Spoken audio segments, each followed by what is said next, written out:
সংসদে রাষ্ট্রপতি এবং উপরাষ্ট্রপতি আজকে তার ভাষণে সরাসরি বললেন যে একক সংখ্যাগরিষ্ঠতা নিয়ে সরকার করেছে বিজেপি। আজকে এই নিয়ে তোলপাড় হলো সংসদ। কি বললেন রাষ্ট্রপতি আজকে আপনাদেরকে আমি শোনাবো, শুনুন। 2024 के लोकसभा चुनाव की चर्चा आज पूरी दुनिया में हो रही है। दुनिया देख रही है कि भारत के लोगों में लगातार तीसरी बार स्थिर और स्पष्ट बहुमत की सरकार बनाई है। इसलिए 2024 का ये चुनाव नीति, नियत, निष्ठा और निर्णयों पर विश्वास का चुनाव रहा है। मजबूत और निर्णायक सरकार में विश्वास, सुशासन, स्थिरता और निरंतरता में विश्वास, ईमानदारी और कड़ी मेहनत में विश्वास, सुरक्षा और समृद्धि में विश्वास, सरकार की गारंटी और डिलीवरी पर विश्वास, विकसित भारत के संकल्प में विश्वास। রাষ্ট্রপতি তিনি আজকে পরিষ্কার জানিয়ে দিলেন যে 2024-এর লোকসভা ইলেকশনে বহু মত নিয়ে সরকার গঠন করেছেন। কিন্তু কেন বললেন এই কথা তিনি? কারণ আমরা জানি যে বিজেপি তো 240টা আসন পেয়েছে, তাহলে কি করে সংখ্যাগরিষ্ঠতা পায়? কিন্তু আজকে মাননীয় রাষ্ট্রপতি তিনি কিন্তু পরিষ্কার বললেন যে বিজেপি সংখ্যাগরিষ্ঠতা নিয়ে সরকার তৈরি করেছে। এবার উপরাষ্ট্রপতি কি বললেন সেটাও আপনাদের শোনাবো, শুনুন। Honorable President,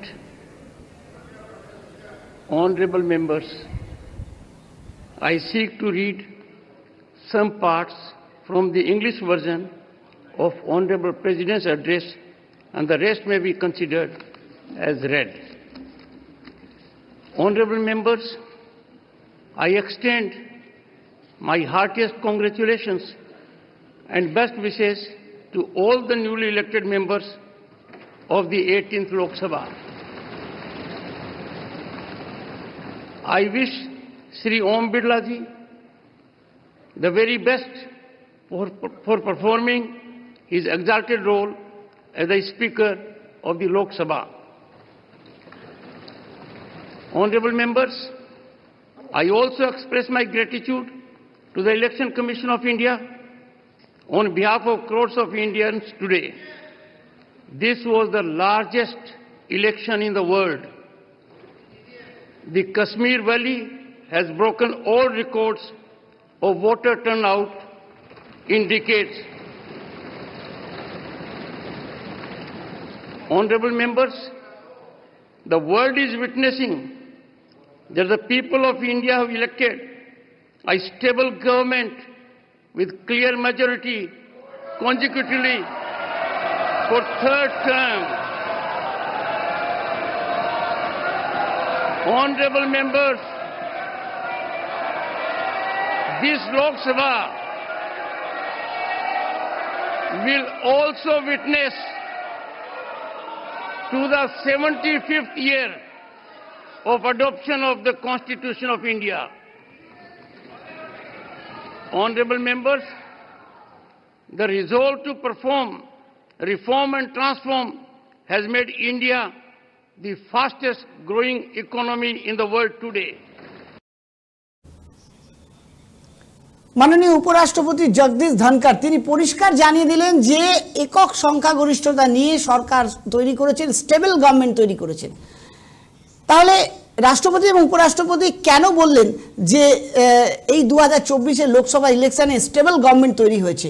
আজকে এই নিয়েই আপনাদেরকে আমি রাষ্ট্রপতি এবং উপরাষ্ট্রপতির আপনাদেরকে আমরা স্পিচ শোনালাম। আমি একটু আলোচনা করব এই নিয়ে। আমাদের সাথে আমরা যুক্ত করছি রাজনৈতিক বিশেষজ্ঞ জয়দেব ঘরকে।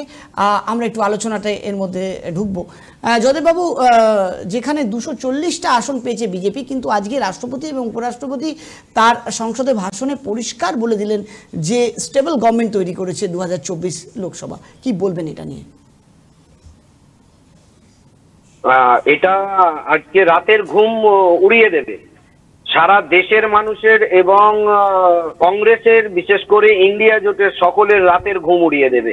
এবং শুধু তাদেরই নয়, যারা আজকে বিজেপির জোট সরকার অর্থাৎ এনডিএর যারা জোট সরকার অর্থাৎ জেডিইউ এবং টিডিপি, নীতিশ কুমার এবং চন্দ্রবাবু নাইডু, তাদেরও রাত্রের ঘুম উড়ে যাবে।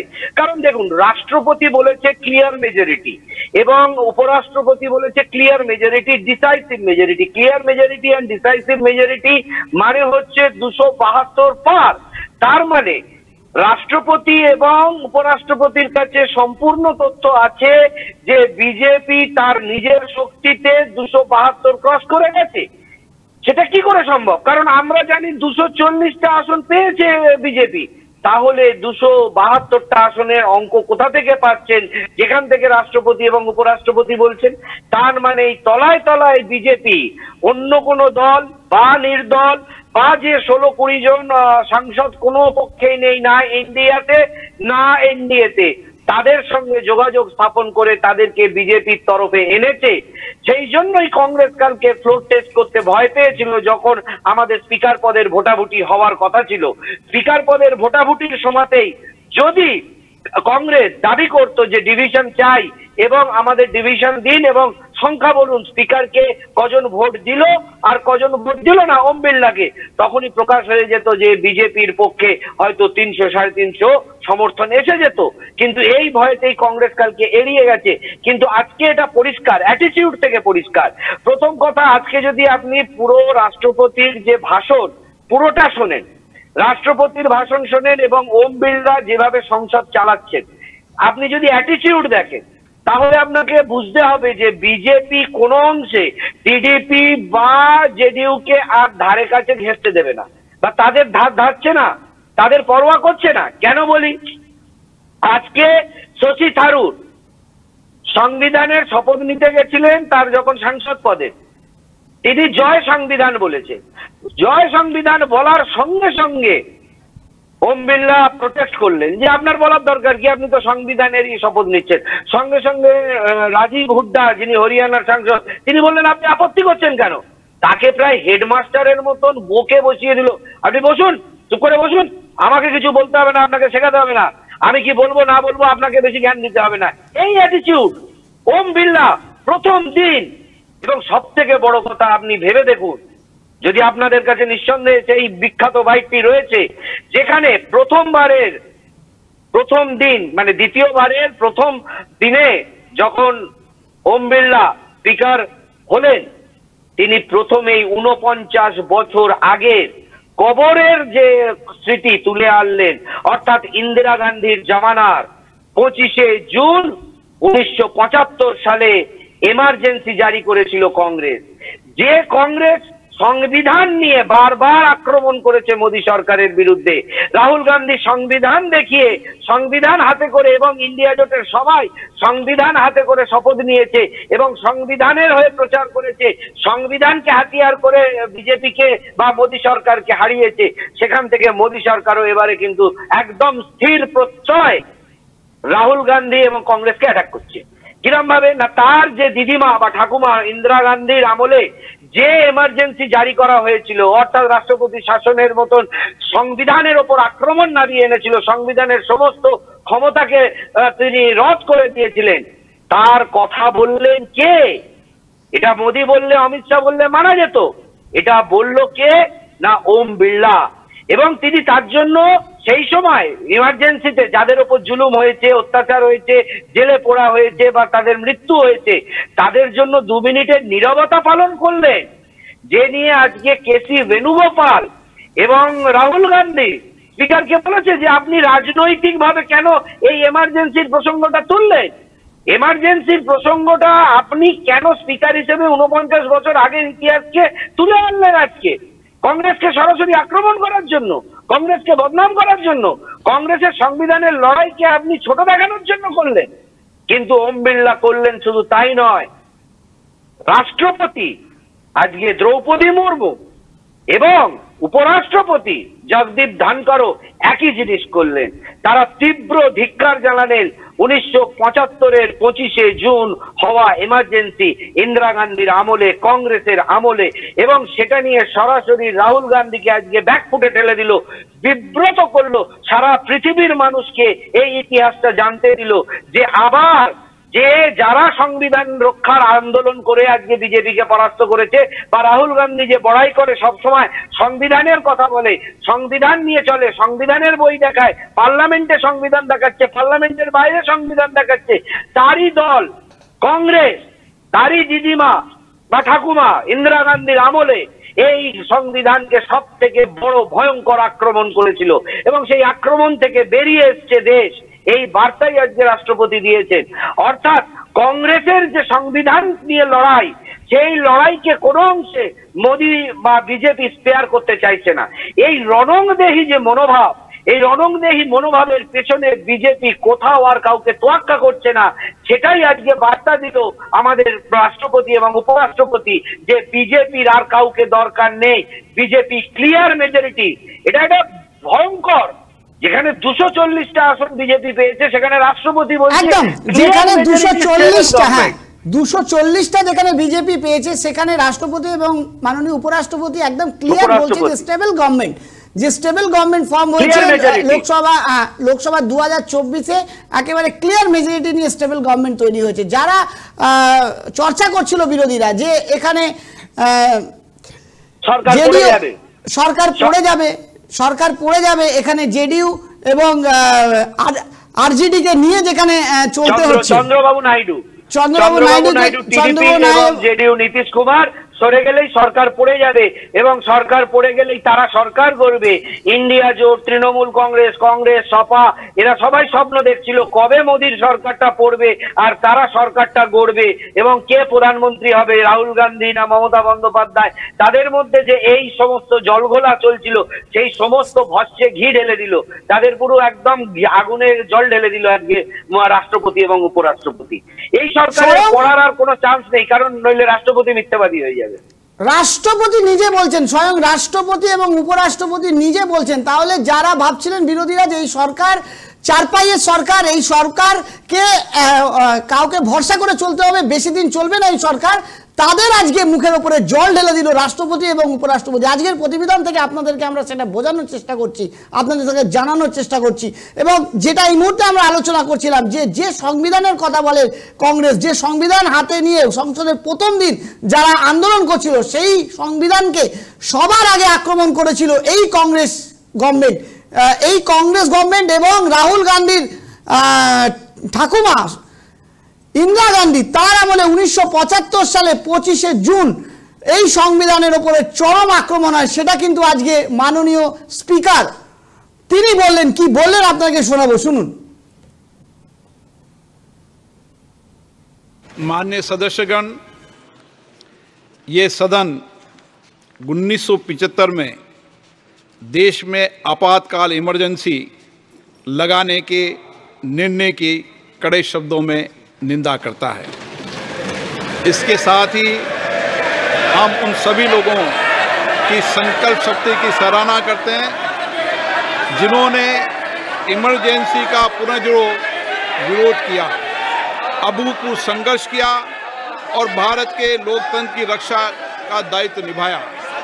भारत के इतिहास में 25 जून 1975 के उस दिन को हम हमेशा काले अध्याय के रूप में जाना जाएगा। इस दिन तत्कालीन प्रधानमंत्री श्रीमती इंदिरा गांधी ने देश में इमरजेंसी लगाई और बाबा साहब अम्बेडकर द्वारा निर्मित संविधान पर प्रचंड प्रहार किया था। इमरजेंसी के दौरान भारत के नागरिकों के अधिकार नष्ट कर दिए गए, नागरिकों से उनकी आज़ादी छीन ली गई। ये वह दौर था जब विपक्ष के नेताओं को जेल में बंद कर दिया गया, पूरे देश को जेल खाना बना दिया गया। तब की तानाशाही सरकार ने अनेक पाबंदियां लगा दी गई थी, न्यायपालिका की स्वतंत्रता पर अंकुश लगा दिया गया था। इमरजेंसी का वह समय हमारे देश के इतिहास में अन्याय काल का एक काला खंड था। आपातकाल इमरजेंसी लगाने के बाद उस समय कांग्रेस सरकार ने कई ऐसे निर्णय किए जिन्होंने हमारे संविधान की भावनाओं को कुचलने का काम किया। हम ये जानते हैं कि हमारी युवा पीढ़ी लोकतंत्र के इस काले अध्याय के बारे में जरूर जानना चाहिए। इमरजेंसी के दौरान गैर कानूनी गिरफ्तारियां, सरकारी प्रताड़ना के चलते अनगिनत लोगों को यातनाएं सहनी पड़ी थी। उनके परिवार उनको असमित कष्ट उठाना पड़ा था। इमरजेंसी ने भारत के कितने नागरिकों का जीवन तबाह कर दिया था, कितने लोगों की मृत्यु हो गई थी। इमरजेंसी के इस काले खंड में कांग्रेस की तानाशाह सरकार के हाथों अपनी जान गंवाने वाले भारत के ऐसे कर्तव्यनिष्ठ और देश में प्रेम करने वाले नागरिकों की स्मृति में हम सब 2 मिनट का मौन रखते हैं।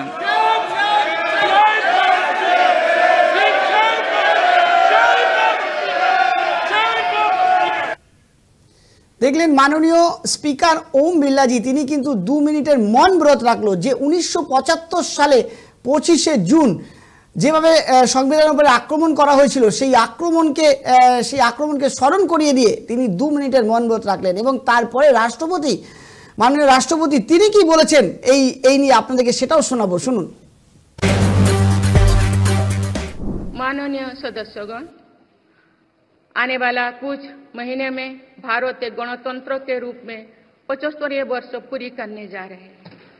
भारत का संविधान बीते दशकों में हर कसौटी पर खरा उतरा है। जब संविधान बन रहा था तो भी दुनिया में ऐसे ताकतें थे जो भारत के असफल होने की कामना कर रही थी।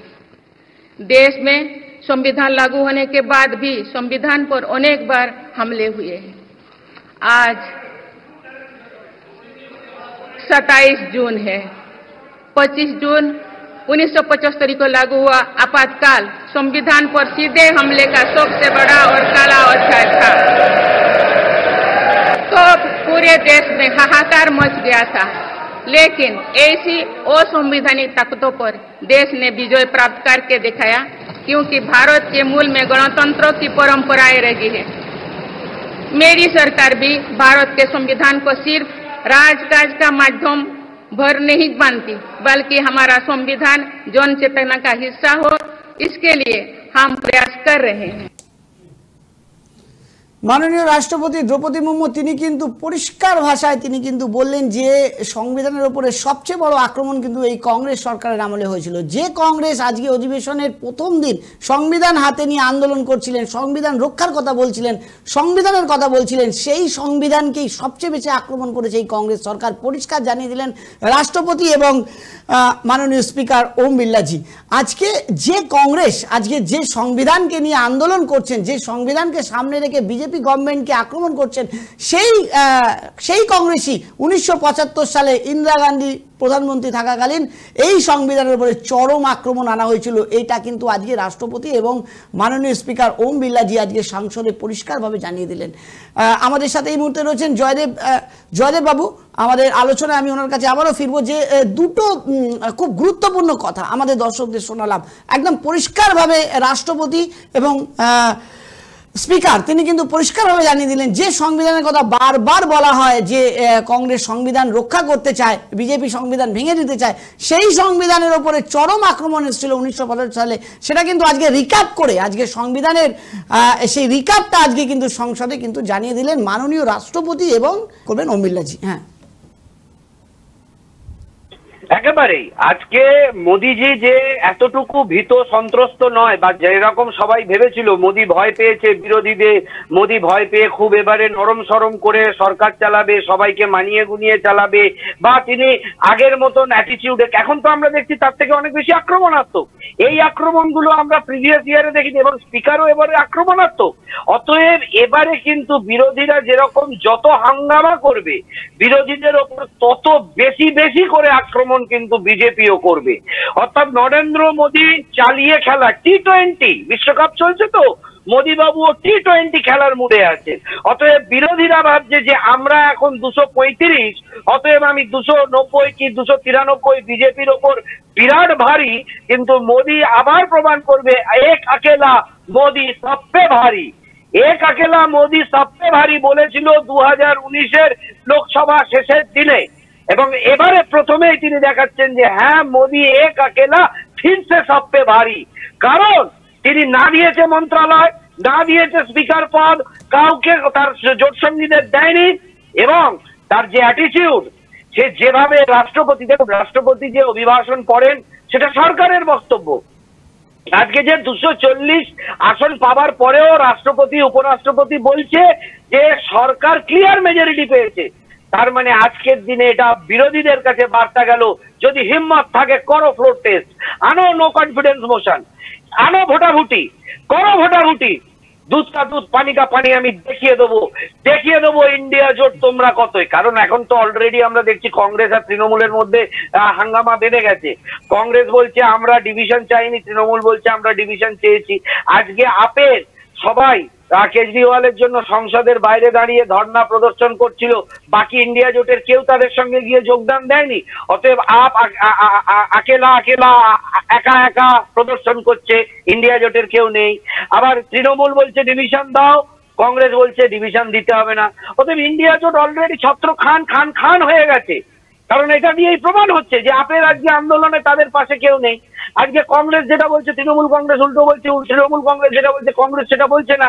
তার মানে এদের সমন্বয় আর বেশি দিন থাকবে না, কারণ এরা ক্ষমতা পায়নি। অতএব ক্ষমতা না পেতে এরা আবার আস্তে আস্তে কিন্তু ক্ষমতার কেন্দ্র থেকে অক্ষচ্যুত হয়ে তারা আস্তে আস্তে দেখবেন বিচ্যুত হয়ে তারা মহাশূন্যে বিলীন হয়ে যাবে, ইন্ডিয়া জোটও বিলুপ্ত হয়ে যাবে।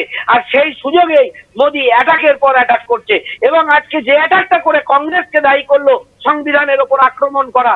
এবারে যদি কোনো দল, আজকে তৃণমূল কংগ্রেস, সপা, বসপা, আপ, আরজেডি, এরা যদি কংগ্রেসের সঙ্গে ঘর করে, কংগ্রেসের এই পাপটাকে তাদের বয়ে নিয়ে যেতে হবে। এটা একদম সুপরিকল্পিত। যদি আজকে আগামী দিনে কংগ্রেস তৃণমূল কংগ্রেস একসঙ্গে থাকে, তৃণমূল কংগ্রেস যদি গণতন্ত্র সংবিধান নিয়ে কিছু মোদীকে আক্রমণ করে, বলবে তুমি কোন দলের সঙ্গে রয়েছো, তারা 1975-এর 25শে জুন এমার্জেন্সি করে সংবিধানকে সব থেকে বেশি খতরা মানে বিপজ্জনক জায়গায় নিয়ে গেছিল, তুমি সেই দলের সঙ্গে রয়েছে, তুমি আবার কি আমাকে সংবিধান শেখাতে আসবে? সেম সপা, বসপা, আরজেডি, ডিএমকে সবাইকে কংগ্রেসের সঙ্গে কাউকে থাকতে দেবে না। প্রথমে মোদির ছক হচ্ছে কংগ্রেস থেকে বাকি ইন্ডি জোটের বাকি যে শরিক দলগুলো, ছত্র আঞ্চলিক দল, তাদেরকে আগে আলাদা করে দেবে। দিলে কত ক্ষমতা? কংগ্রেসের সংসদে ক্ষমতা কত? 99, শুধু 99। সেখানে বিজেপির একার ক্ষমতা কত? 272। কারণ রাষ্ট্রপতি উপরাষ্ট্রপতি বলে দিয়েছেন যে ক্লিয়ার মেজরিটির মানে আমরা এখন আর 240 বলতে পারি না, তাহলে রাষ্ট্রপতি এবং উপরাষ্ট্রপতিকে অপমান করা হয়। রাষ্ট্রপতি উপরাষ্ট্রপতি বলে দিয়েছেন ক্লিয়ার মেজরিটি মানে আমরা ধরে নেব বিজেপি 272, কংগ্রেস সেখানে মাত্র 99, এবং বাকি আঞ্চলিক দলগুলো আর থাকবে কিনা সন্দেহ আছে। তার কারণ হচ্ছে এই এমার্জেন্সি, এই 1975-এর 25শে জুনের যে অভিশাপ, কলঙ্ক, যে দাগ ধাব্বা, এটা কে বয়ে নিয়ে বেড়াবে? তৃণমূল কংগ্রেস না, সপা না, বসপা না, আরজেডি না, ডিএমকে? অতএব মোদি একদম ছক করে দাবার ছকে দাম দিয়েছে।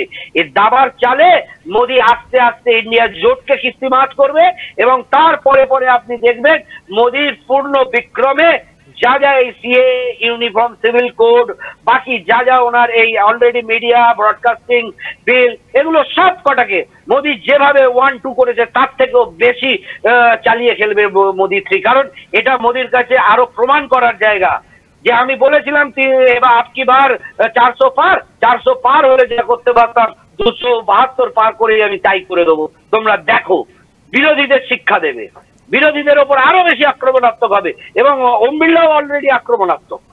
ধন্যবাদ আপনাকে জয়দেববাবু, বিষয়টা আমাদের কাছে আলোচনা করে তুলে ধরার জন্য। আজকের আমরা এই আলোচনা থেকে, আজকের আমাদের এই প্রতিবেদন থেকে আপনাদেরকে আমরা একেবারে তথ্য আপনাদেরকে আমরা তুলে ধরছি, যে তথ্য থেকে আমরা বিশ্লেষণের মাধ্যমে আপনাকে তুলে ধরছি। যারা ভাবছিলেন যে বিজেপি চারপাইয়ের সরকার, বিজেপিকে নির্ভর করে চলতে হবে, কিন্তু আজকে সংসদে সেই বিষয়টা কিন্তু রাষ্ট্রপতি এবং মাননীয় উপরাষ্ট্রপতি এটাকে কিন্তু ভুল প্রমাণ করে তারা কিন্তু আজকে ক্লিন চিট দিয়ে দিয়েছে, যে স্টেটমেন্ট দিয়েছে একেবারে সংসদ থেকে যে স্টেবল গভর্নমেন্ট তৈরি করেছে বিজেপি সরকার। তার মানে যারা 240 ভেবে বিরোধীরা আনন্দিত হচ্ছিলেন তাদের কাছে এটা একেবারে ক্লিয়ার কাট, এটা একদম ক্লিয়ার কাট তিনি বার্তা দিয়েছেন যে 240 নয়, বিজেপি 272টা সিট নিয়েই সংখ্যাগরিষ্ঠতা নিয়ে এসছে এবং স্টেবল গভর্নমেন্ট এবং সংখ্যাগরিষ্ঠ গভর্নমেন্ট তৈরি করেছেন বিজেপি। এই প্রতিবেদন থেকে আপনাদেরকে আমরা আজকে এই বিষয়টা তুলে ধরার চেষ্টা করলাম এবং তার সাথে সাথে সংবিধানকে যারা আক্রমণ করছে, সংবিধান হাতে নিয়ে যারা বিজেপির সাথে লড়াই করছে, যারা সংবিধান নিয়ে কথা বলছে, তারাই সেই কংগ্রেসই ইন্দিরা গান্ধীর আমলে সংবিধানকে সবচেয়ে বেশি আক্রমণ করা হয়েছিল 25শে জুন 1975 সালে। সেটাও কিন্তু নতুন করে তুলে ধরলেন আজকে মাননীয় রাষ্ট্রপতি এবং স্পিকার ওম বিড়লাজি। এর থেকে ক্লিয়ার প্রমাণিত হচ্ছে যে আগামী দিনে মোদি গভর্নমেন্ট কিভাবে এগোবে বা কিভাবে তিনি তার কাজ চালিয়ে যাবেন। এর থেকে কিন্তু আমরা আজকের এই প্রতিবেদন থেকে আপনাদেরকে এই বিষয়টা আমরাকে বোঝানোর চেষ্টা করলাম। কি বলবেন আপনারা কমেন্ট করে আমাদেরকে জানাবেন। আপনাদের কমেন্ট আমাদের কাছে মূল্যবান। আর দেখতে থাকবেন 24 আওয়ার্স টিভি। নমস্কার।